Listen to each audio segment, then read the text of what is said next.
I'd end up throwing them up and picking them back up out of my throw up and eating them. I was spending anywhere from $135 to $180 a day in Dilaudid. I had a drug overdose when I was 15. Then I got caught stealing from Walmart. I ended up dropping out of school my sophomore year. I was swallowing upwards of 30 Lortabs a day. I had to have my stomach pumped at night, and I spent 9 days in Children's Hospital. I was in juvenile for 22 days.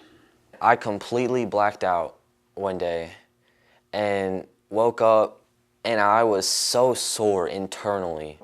I woke up feeling terrible. I threw up all over myself in the middle of the night at some stranger's house. And I was so sick I couldn't move for 4 days. The only solution at this moment would be for me just to die.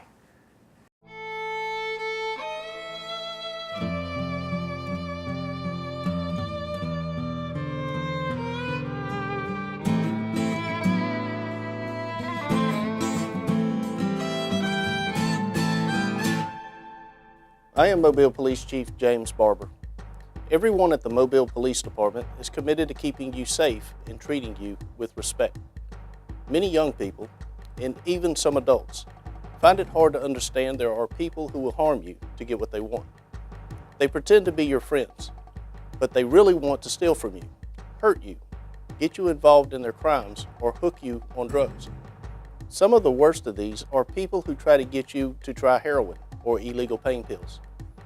Just one fix of heroin or illegal opiate pain pills can end your life. 95% of the intravenous heroin addicts die from heroin use. Dirty needles used to inject heroin can carry hepatitis and HIV or AIDS. If you are pregnant while using heroin, your baby may be born addicted. Heroin and illegal opiate pain pills don't replace other illegal drugs. 96% of the heroin users also use at least one other drug. Mobile Police Department officers want to protect you from heroin. Part of protecting you is equipping you with the facts. Heroin and some pain pills are opiates, a class of drugs produced from poppies or made synthetically. Heroin is so dangerous and addictive, it is against the law to have any of it. Using opiate pain pills without the supervision of a physician is also dangerous. It is illegal to have any of them without a current prescription. This is heroin ready to be injected. This is heroin ready to snort or smoke. These are opiate pain pills. Opiate pain pills, such as Loratab, Vicodin, Demerol, Roxycontin, and Oxycontin, are so addictive they require a doctor's prescription. When their prescriptions run out, they steal them, buy them on the street, or turn to heroin. The feeling these drugs can create the first time you use them is addictive. Addicts want it again and again, but it's never as good as the first time. When heroin is pure, or mostly pure, and you can't tell its purity by looking at it, the natural instinct to breathe can be interrupted and users suffocate. Coached by so-called friends, a young man injected heroin into a vein and died while they looked on. They were too high to call 911.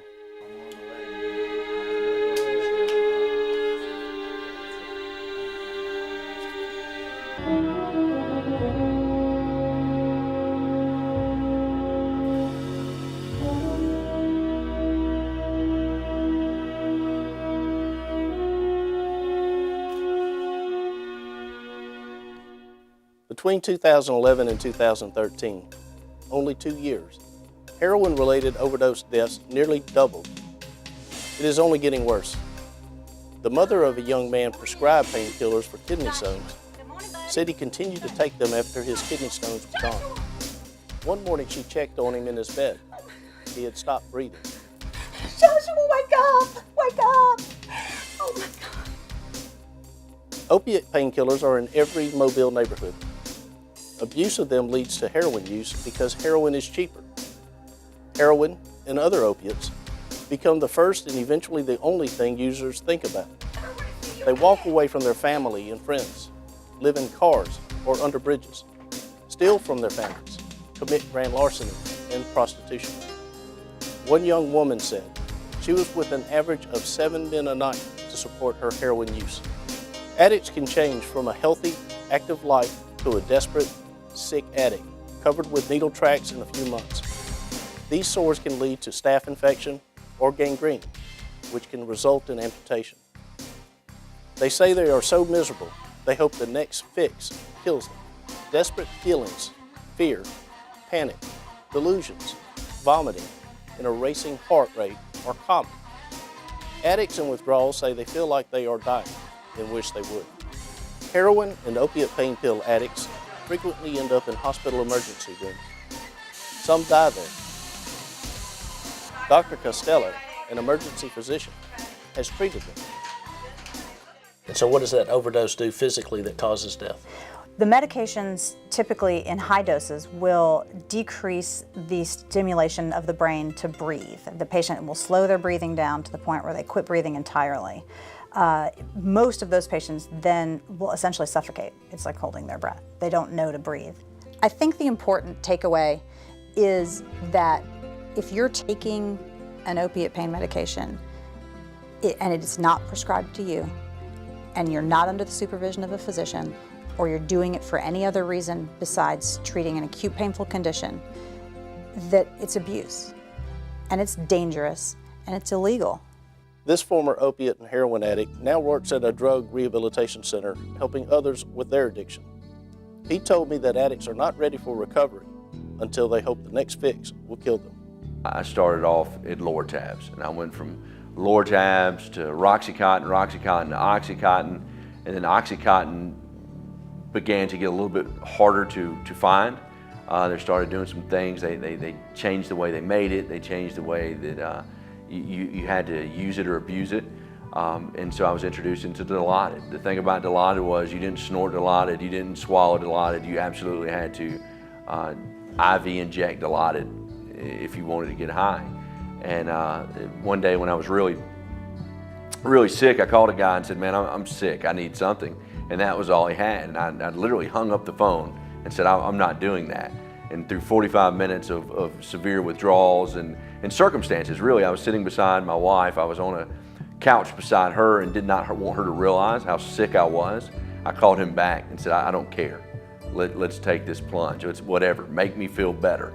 And so I met him outside, and for the first time in my life, I rolled up my sleeve, put a belt around my arm, stuck my arm out, turned my head, and he stuck a needle in my arm and shot me up with Dilaudid. And it was maybe 2 more times that I do Oxycontin after that, and then I was off to the races for Dilaudid.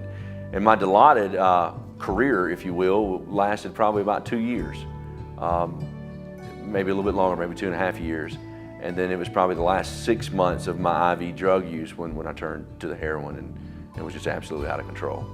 I pawned my guns because I knew I was going to blow my brain out. It was one gun, actually, it was a shotgun. I said, I better get this out of the house or I'm going to kill myself. And there were certain times when I could remember being absolutely as miserable as any human being could be.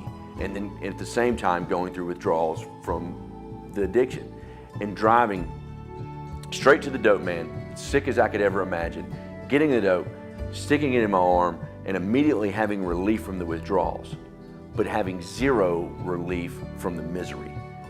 I was absolutely so desperate to feel normal, not get high, but just feel normal, not be sick.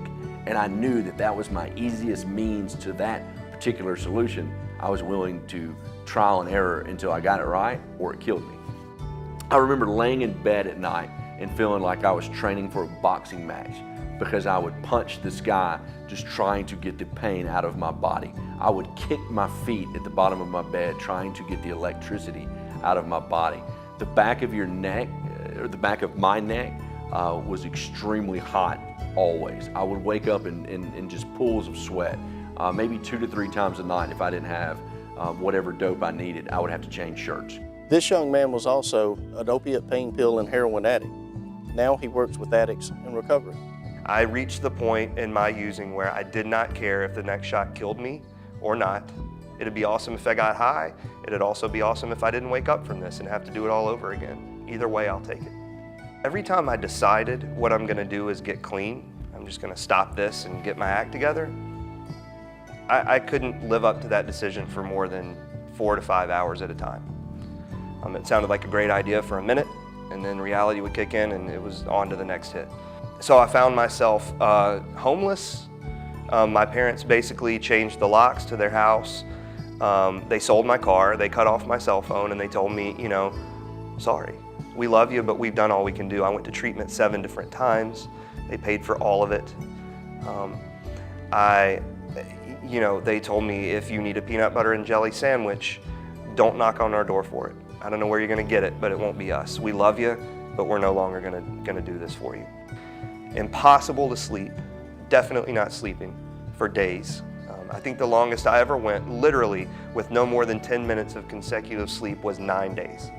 So I'm stealing and I'm lying and I'm manipulating people now, and I don't like to live with that. When I come down off of the drugs, now I'm confronted with the feelings of guilt and shame and remorse because of the things I'm doing to my family and loved ones. And that's unacceptable, so I'm gonna have to stay high. Dr. Bernard Eichhold is Mobile County Health Department's health officer. He knows the dangers of heroin and opiate pain pills. He is sounding the alarm about its growing use by people of all ages. As the community has been more aware of prescription narcotics being available on the street, there's been a tightening down by legal authorities on pills. So individuals are seeking heroin as an alternative. Heroin's a very serious problem in Mobile. We're not seeing as many deaths or use of heroin as they are in Jefferson County, but it is an extremely dangerous product that can cause death. Death from the first use of heroin can be very high depending on the purity of the product.